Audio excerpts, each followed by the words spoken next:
డబ్బాలు పలపలా అని వెలిగిపోతుంది కదా! వంట రూమ్ క్లీన్ చేశానన్నమాట.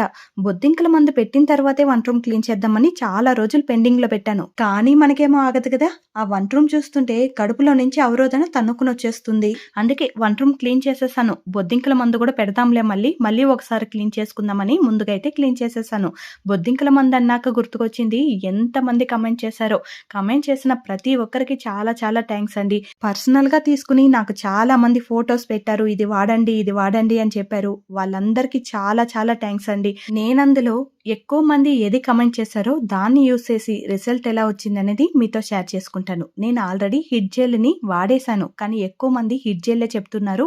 దాన్ని వాడి రిజల్ట్ ఎలా ఉన్నదని మీతో షేర్ చేసుకుంటాను. ఇక్కడ నాకు పర్సనల్‌గా ఫోటోస్ పెట్టి ఇది వాడండి అని చెప్పిన వాళ్ళని కూడా నేను ఇగ్నోర్ చేయనన్నమాట. దాన్ని కూడా నేను ఒకటి తర్వాత ఒకటి వాడి ఏది మంచి రిజల్ట్ వస్తుందో దాన్ని మీతో షేర్ చేసుకుంటానన్నమాట. కానీ కాస్త లేట్ అవ్వచ్చు, వెయిట్ చేయండి.